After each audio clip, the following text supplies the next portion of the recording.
Chapter 2, Section 8, Solving Linear Inequalities. We solve linear inequalities quite a bit like we solve linear equations, but there's a little bit more to it because with linear equations, most times we have a single answer. And with linear inequalities, most times we have infinitely many answers. So we have to be very careful the way we describe our solution set. So this is a very long section. We're also going to throw in some story problems, so that's going to make it seem like even longer. So stay with me. I'm going to talk fast to try to get through this in a reasonable amount of time, but as you're watching this, if I go too quickly, of course, just kind of rewind and listen to it again to make sure that you don't miss out on something. All right, now, as you can see, there are 6 different objectives for this particular section. So as you look through these, do these make sense to you? Do you know how to do these objectives? If you do, then you may be able to skip forward a little bit through this section because most of this is review of your algebra days. But if you're unsure or if it was something that you had trouble with, then by all means, make sure that you watch the video on this.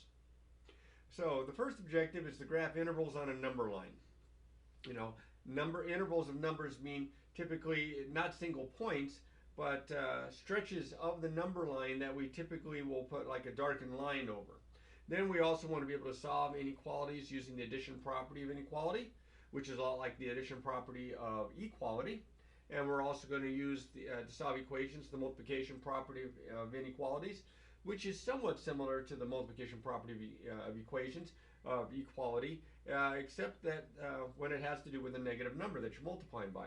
Also, we're going to solve some linear inequalities by using these properties, both at the same, in the same problem.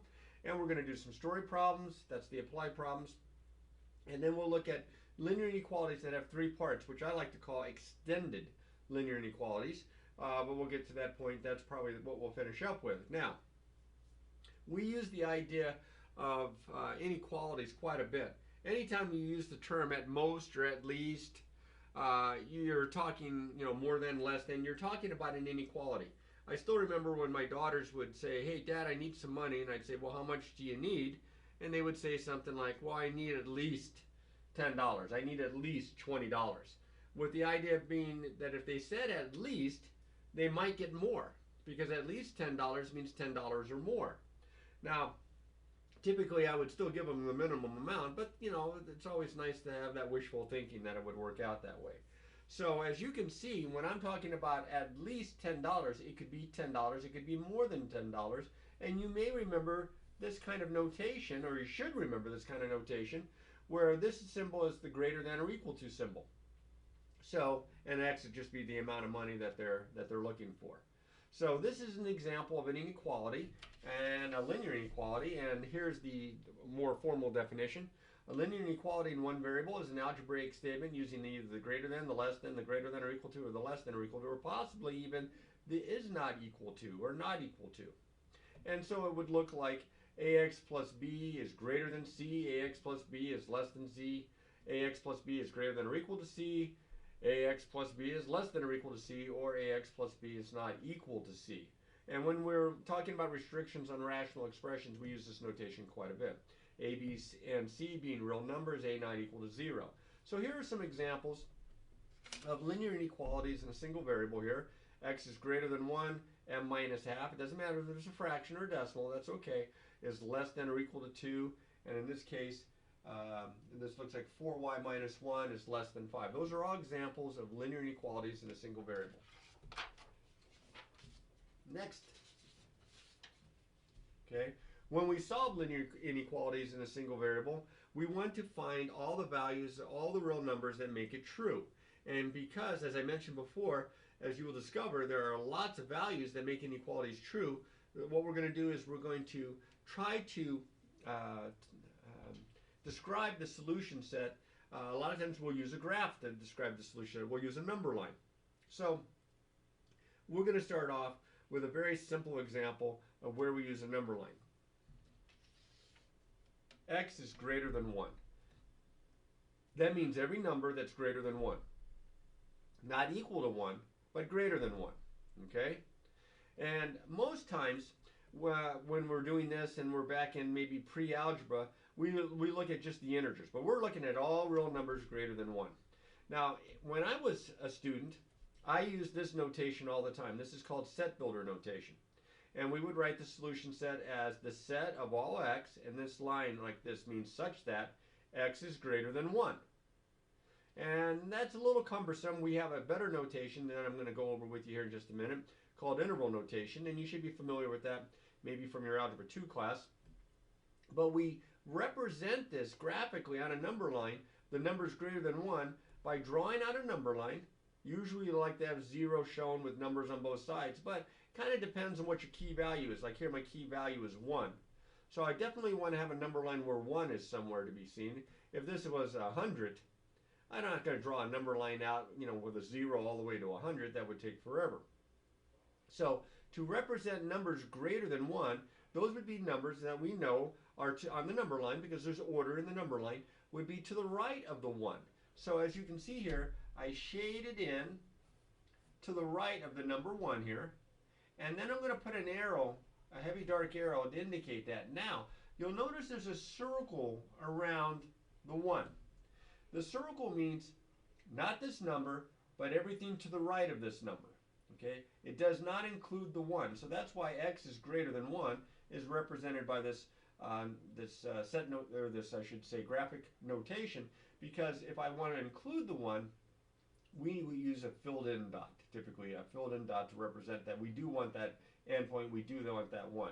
Now again, back in your algebra days, you used an open circle when you didn't want to include the number, such as x is greater than 1, and we used a filled-in circle when we wanted to include it, a filled-in circle here when we wanted to include that. But now what we're going to do is we're going to try to get you used to the idea of what we call interval notation. And interval notation, instead of open circles and filled-in circles, they use parentheses and brackets respectively. All right, so look here, I'm going to compare x is greater than 1. This is the set builder notation. This is what we've already looked at, the set of all x such that x is greater than 1, and we had an open circle at 1 and everything shaded to the right. Well, instead of an open circle, notice I use a parenthesis, and the parenthesis opens in the direction that I shade. So I still shade to the right, but a parenthesis here at 1 instead of an open circle. And notice this is saying parenthesis, that means up to 1 but not including 1, and to infinity, which means all the numbers bigger. This is the symbol for infinity. It looks kind of like a tipped over 8. Now we always use a parenthesis here next to infinity, because if you use a bracket, that would indicate that somehow it stops and that was an end number. So I have several examples, besides example A here, I have several examples where I show you set builder notation and then I show you interval notation, and I want you to see the similarities and of course the key differences. So this is just the first one. Here's some more. X is less than 3. Alright, so x is less than 3 means an open circle at 3, and I shade, because it's less than, smaller than 3, I shade to the left and put the heavy arrow on the right, on the left side there. And this would also mean the set of all x such that x is less than 3. That's how I did it when I was your age, okay? But now we're going to use, for x is less than 3, notice it's a parenthesis. Also notice that the parenthesis opens, kind of opens up to the way what we shade, to the direction that we shade. We shade to the left here because it's smaller than 3. And notice here, I'm going to use the symbol for negative infinity, which looks just like the symbol for infinity, except that there's a negative sign in front, or an opposite sign in front. And so parenthesis, negative infinity, comma, 3, parenthesis. Parenthesis because I'm not including the 3, okay? Up to 3, but not including 3. Now when I want to include 3, or include the number, I'll show you what to do here, and that's the next example. So notice the similarities, how the 3 is on the right side, and in this case all the numbers smaller, so that's why it's indicated with the negative infinity. Alright, next one up. This has the equal to in the inequality sign that says x is greater than or equal to negative 1. So when I was a student, we put a filled-in circle at negative 1, and we would shade, because it's greater than, we would shade to the right, and we would write the set of all x such that x is greater than or equal to negative 1. All right, now notice the similarities and the differences. Same problem, but with interval notation, instead of a filled-in circle, notice it's a bracket. Also notice the way that the bracket opens. It opens in the direction that we're shading. And since we went from -1 and all the numbers bigger than -1, the bracket next to -1 means includes -1, and the positive infinity means all the numbers greater than -1. And always a parenthesis next to infinity or negative infinity. Here's another one. Threw a fraction in for you. X is less than or equal to 4.5. So notice here between the 4 and the 5, I've got a little mark here for 4.5. That's a filled in circle because of the equal to, and I shade to the left. And this is the old-fashioned set builder notation, again, like I used to do.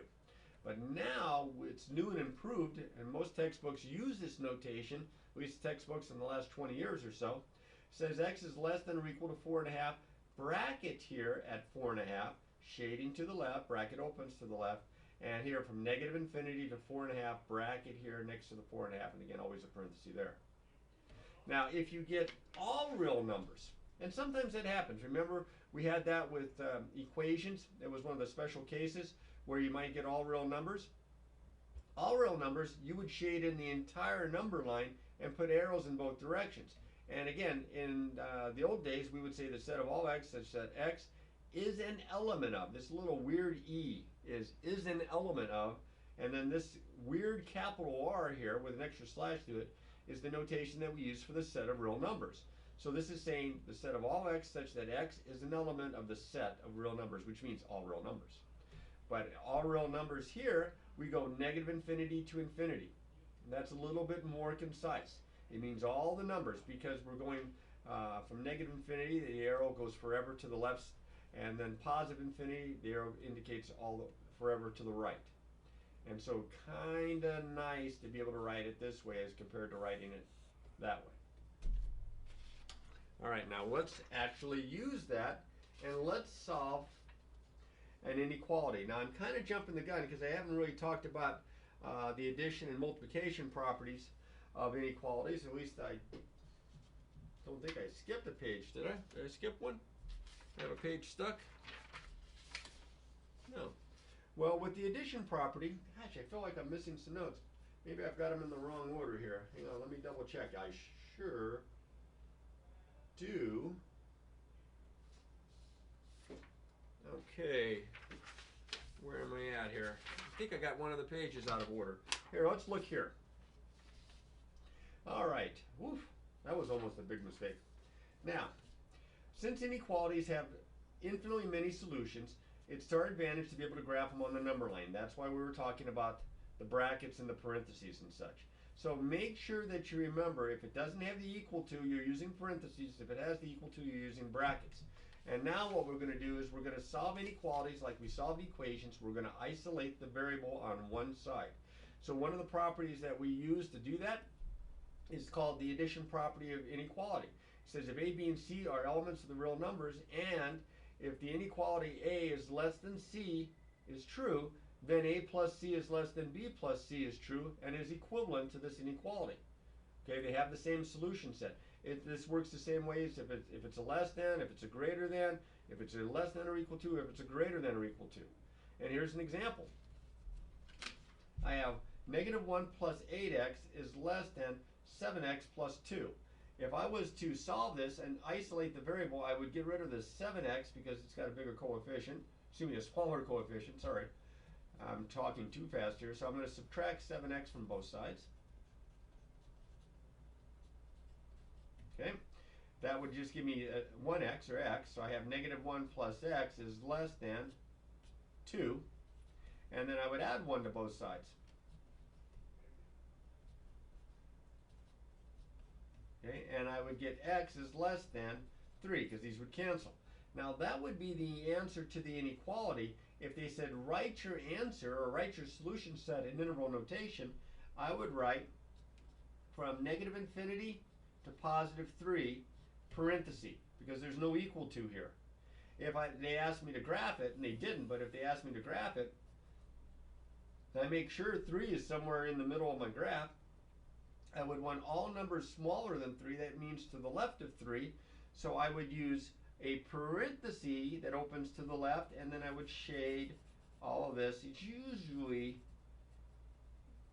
fine if you can just shade it and draw the arrow. Some students like to use a colored pencil there, and that comes in handy as well because it makes it easier for me to see it. All right, and that would be the graph of the solution set. Notice I didn't spend 15 minutes putting down 4, 5, 6, 7, 8, 9. I just get my key value in there to make sure that I can see what's going on. Now let's go to that problem. Solve the inequality and graph the solution set. So just like I was doing before, I'm going to use the addition property of inequality, so I can add or subtract the same number from both sides. I'm going to subtract 4x from both sides. It's like adding a negative 4x.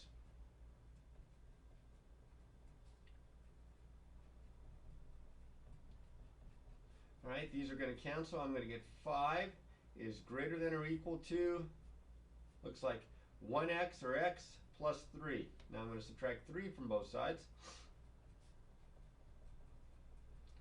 And I get 2 is greater than or equal to x. Now, I told you when we were solving equations, it doesn't matter if the variable's on the right or on the left side. But I found that students usually do better on the inequalities if the variable's on the left side.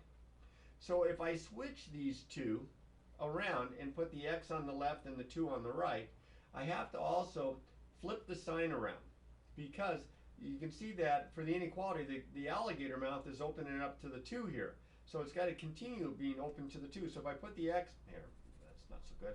If I put the x on the left and the 2 on the right, I got to make sure that that alligator mouth is opening up to that. Now, if I want to write this in interval notation, that would be from negative infinity to 2 with a bracket. You can see why I like it with the variable on the left, because it kind of indicates, see how the 2 is on the right side, see how it's on the right of my interval notation? And when I graph this, because it did ask for a graph, my key value here is 2. If I'm looking at this, I'm thinking with a greater than, it looks like I'm shading to the right. But I'm actually shading to the left. It would be a bracket, and then shading to the left with a big old heavy arrow on the end like that. So it just takes a little bit of practice. You'll get better at it as you practice here. But remember, if you flip the sides, and that's what this is going to talk about down here, flipping the sides, by the way, the fancy name is reversing the order. You have to also flip the sign in the middle. That's what this is all saying. It says if I flip the sides, I've got to flip the inequality sign around. It's called reversing the order. X is greater than or equal to 2. It means the same thing as 2 is less than or equal, or x is less than or equal to 2, which is the problem that I just did. All right, now the multiplication property of inequalities is very similar to the multiplication property of equality. You can multiply both sides by the same non-zero number, except you have to be careful. Negatives. See, if I have 5 is greater than negative 2, and I multiply both sides by 3, 5 times 3, negative 2 times 3. I get 15, I get negative 6, and it's still greater than. 15 is greater than negative 6. But if I multiply by negative 3, look what happens. Negative 3 times this, negative 3 times that, here and here, and 5 times negative 3 is negative 15, negative 2 times negative 3 is 6. Do you see what happened? For me to maintain a true statement, my inequality sign switches, in this case from a greater than to a less than. That will happen anytime you multiply or divide both sides of an inequality by a negative number. It doesn't matter what you multiply at times or divide into, it's what you're multiplying by or dividing by. If it's a negative, you must reverse the order. And that's where the property comes into play here. The multiplication property of inequality says if A, B, and C are real numbers, C not equal to 0, okay? If C is positive, greater than 0, A less than B means A times C is less than B times C. Notice they kept the same order because I'm multiplying by a positive. However, if C is negative and I multiply both sides by C, A is less than B is going to imply A times C is greater than B times C. And notice how the order reversed. So be careful. And this works whether you're starting with a less than or a greater than or a less than or equal to or a greater than or equal to. So we'll do some examples, and here's a couple where we're going to use the multiplication property of inequality. We're actually dividing. In this case, to get the variable x all by itself, I am going to divide by 2. And since I am dividing by a positive number 2, my order stays the same. It didn't matter that I was dividing into a negative, it's what I'm dividing by. I get x is less than negative 7. That's how you would solve it. My interval notation would be from negative infinity to negative 7 parenthesis, and my graph with negative 7 right there would be all the numbers smaller, so parenthesis here, and then I shade to the left. Unlike this one. In this case, I'm going to have to solve this by dividing by a -6 to get rid of the -6 that's times the x. This is why I just don't attach it, because technically if you just attach it, your inequality sign is now wrong. I write it as a separate step. I divide by -6, both sides, and that reverses the order. Greater than or equal to becomes less than or equal to. And I get x is less than or equal to -7. I reverse the order when I divided both sides by the negative. So this is going to be from -infinity to -7 bracket. Okay? And if I draw my number line out, put -7 here, it's going to look like a bracket that opens to the left and shade to the left. Okay? When you have sides that need to be simplified, or you have more than one step, then you're going to use probably both properties at one time or another. You may have to simplify first. Remember, the same 4 steps that we have for solving linear equations in one variable, and that is 1, simplify both sides by eliminating parentheses, combining like terms. 2, get the variable on one side. 3, undo adding, subtracting. 4, undo multiplying, dividing. It works the same series of steps here in the same order, the main difference being if you multiply or divide by a negative. So let's try one or two. Here's a good example. This, like I said, this is a long section, so bear with me here. I want to make sure you see a little bit of everything. 6 minus 2t plus 5t less than or equal to 8t minus 4.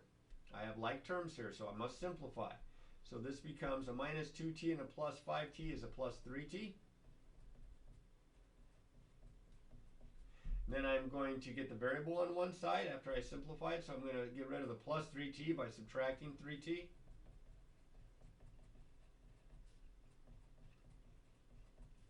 And these cancel, and I get 6 is equal to, looks like 5t, equal to, less than or equal to.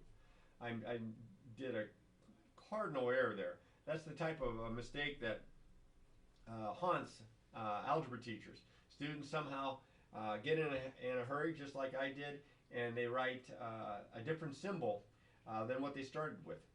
It started with a less than or equal to. I have not multiplied or divided by a negative. It stays a less than or equal to, at least for now. So anyway, that's 5t, and there's a minus 4. I'm going to keep on working. I'm going to isolate the t, so I'm going to undo the minus 4. I'm going to add 4 to both sides. Now you can add or subtract anything you want, and the order stays the same. You don't flip the sign around. It's only if you multiply or divide by a negative. So I get 10 is less than or equal to 5t. I'm going to divide both sides by 5. And I get 2 is less than or equal to t, because the 5's are going to cancel there.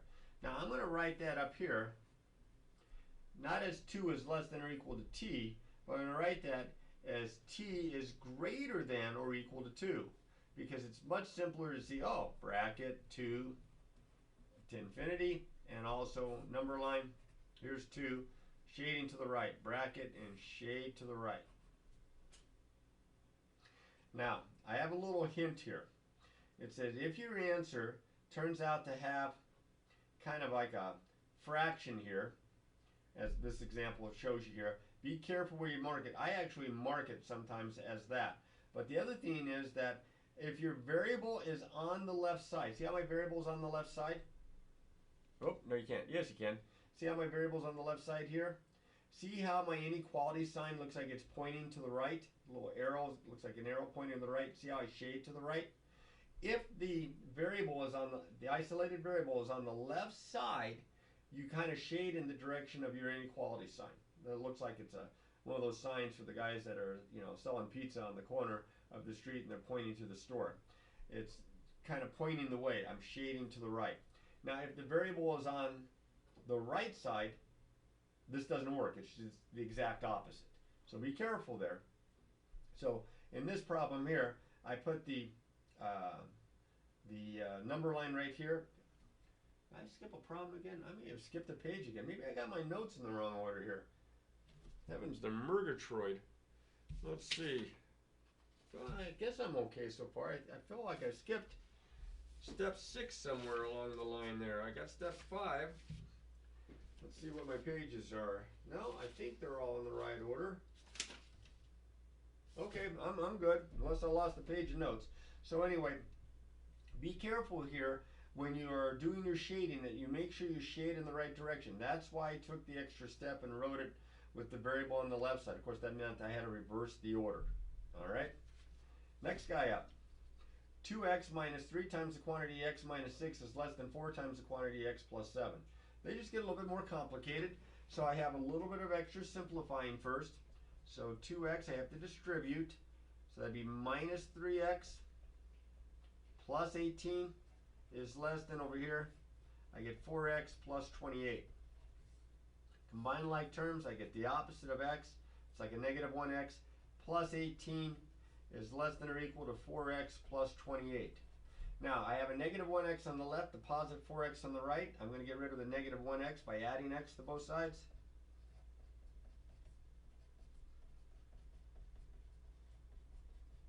And I get 18 is less than or equal to, that would be 5x plus 28. Now I'm going to get rid of the stuff around the variable x. I'm going to get rid of the plus 28 by subtracting 28.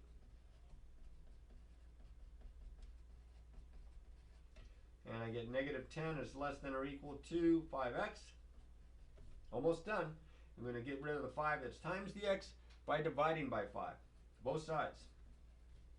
And notice my inequality sign, same order, because I'm not dividing by a negative, I'm dividing by positive 5. You do not reverse the order, and I get negative 2 is less than or equal to x. So I would probably take the step and I would write this as x is greater than or equal to negative 2. Again, the alligator mouth has to open up here to the x, so it opens up to the x. So it reverses when you flip the sides. This would be negative 2 to infinity if they ask for interval notation, and of course if they ask for the graph, and you should draw it neater than I just did, put negative 2 in there and I would have a bracket and shade to the right. Alright, one more real messy one before we start thinking about doing some applications. Now this one's a messy one, and that's a 5 there, that's kind of, or 1/5 there, that's kind of got cut off. It says solve 3/4 times the quantity x minus 2 plus a half is greater than 1/5 times the quantity x minus 8. What a mess. Now I have 3 fractions. This fraction here and this fraction here are factors of these, and then I have a half sitting out here by itself. My least common denominator would be 20.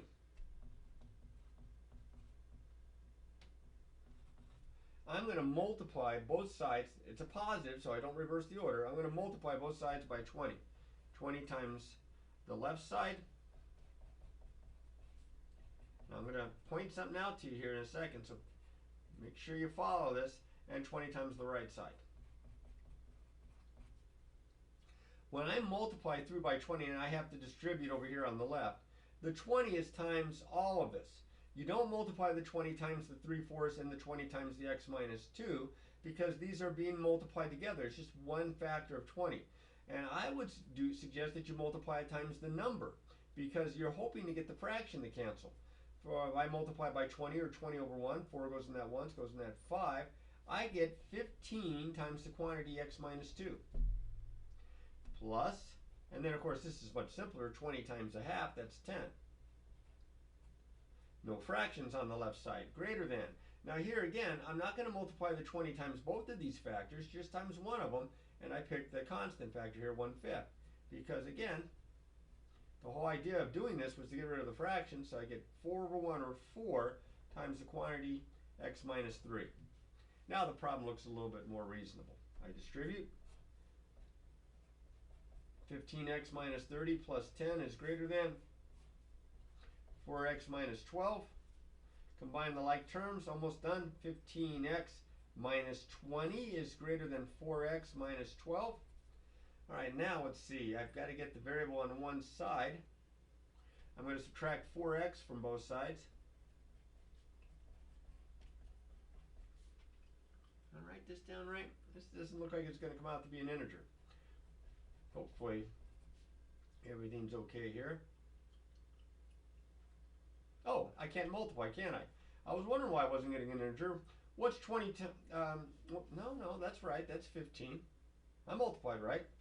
Okay. So I'm going to go ahead and finish this off. So that's 15x, and there's a minus 4x. I'm going to subtract 4x from both sides. I get 11x minus 20 is greater than negative 12.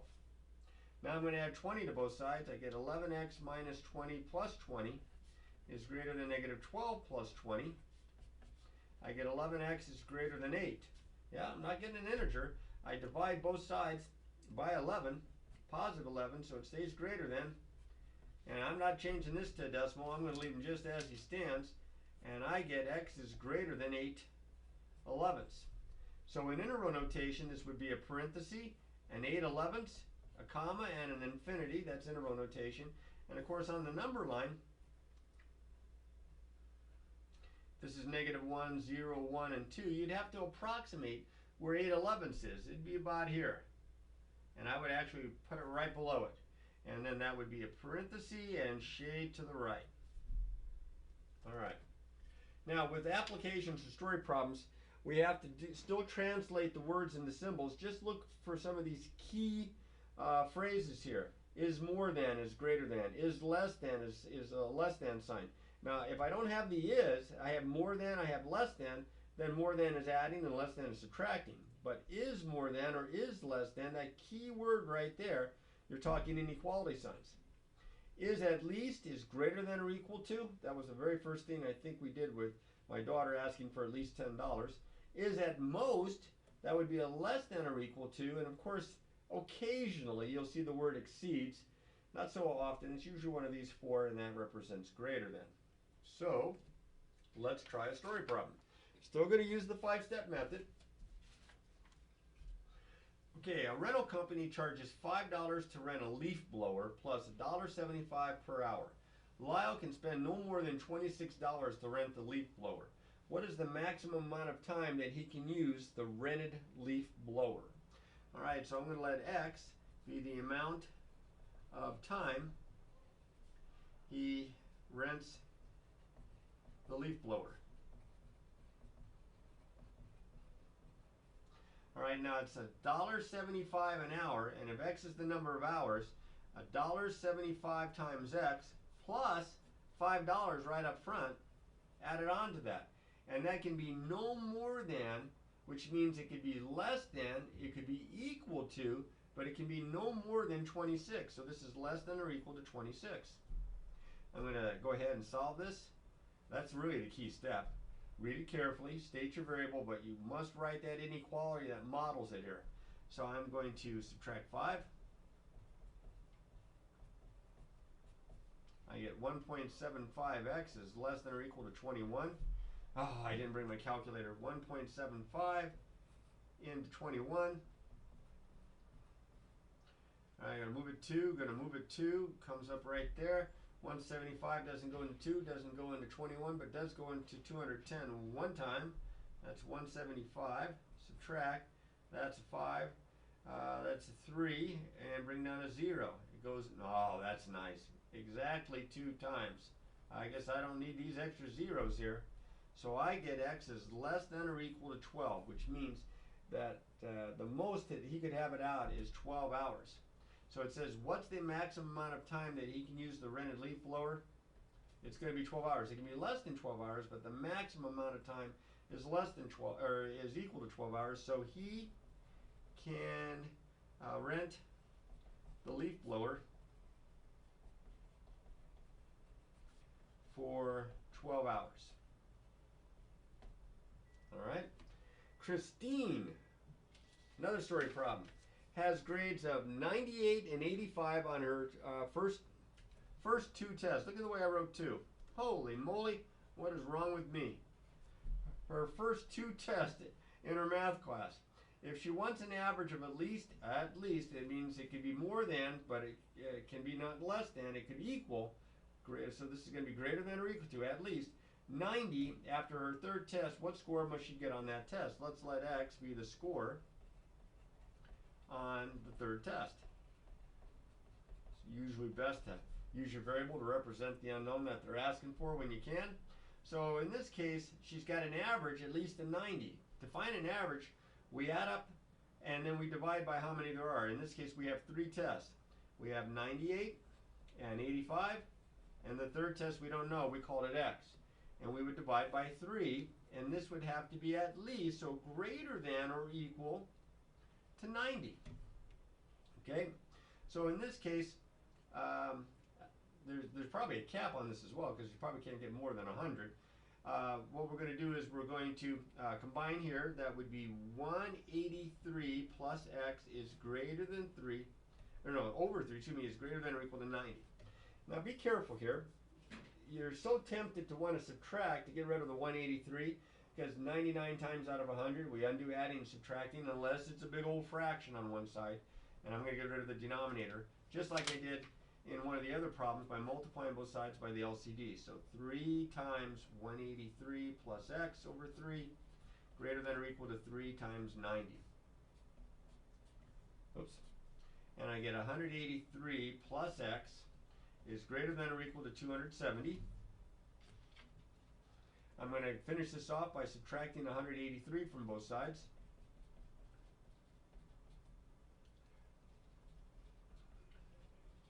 So I get X is greater than or equal to, what is that going to be, 87? I think I got that right. Yeah, 87. So she must score at least an 87. What score must she make on that test? Christine,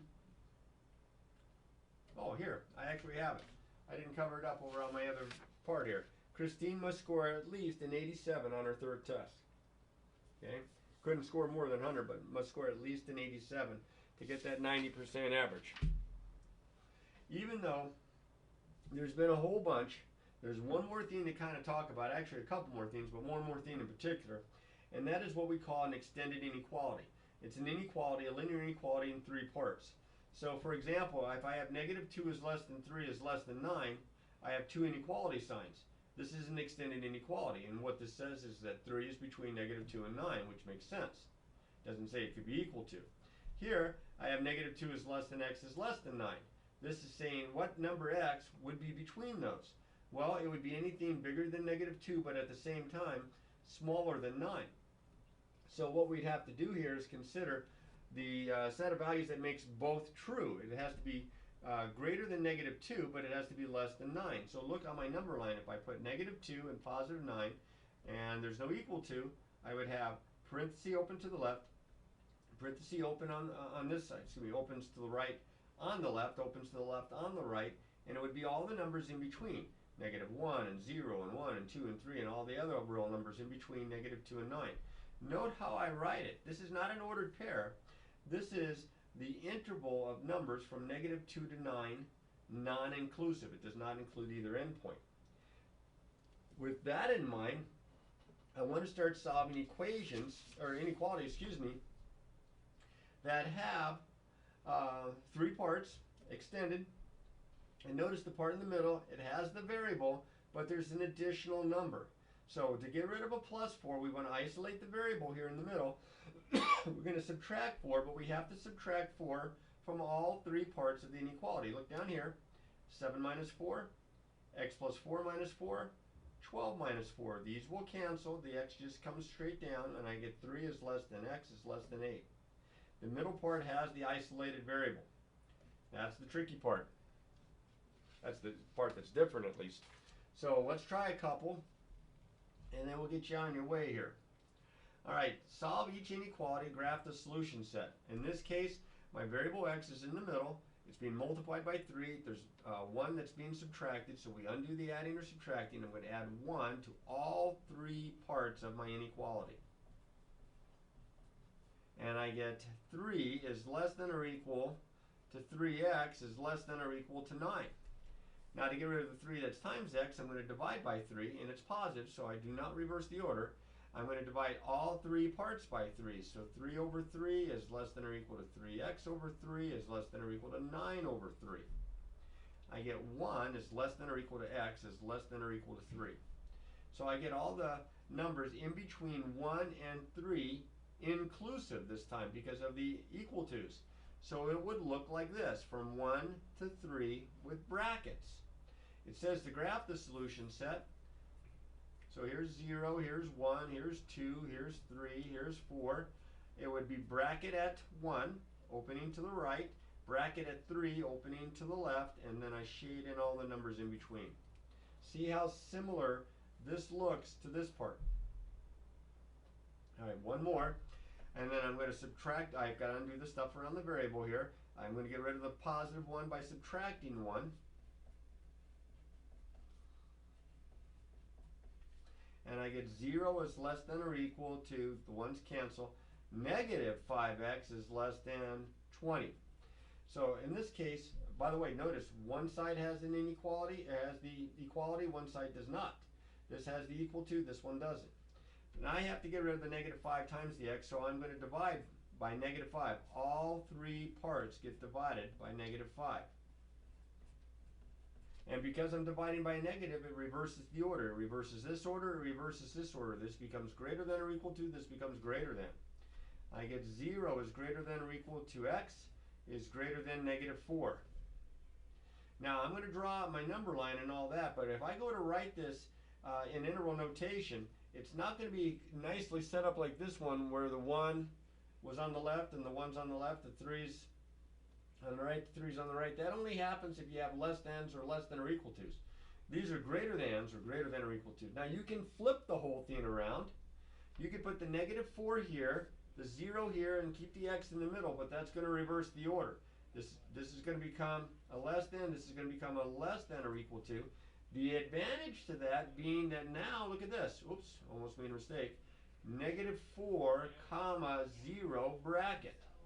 So the number line, negative 5, negative 4, negative 3. Hopefully you'll be a lot neater than I am with this. Negative 1, 0, and 1. This would be bracket here, opening to the left, parenthesis here, opening to the right, and everything in between.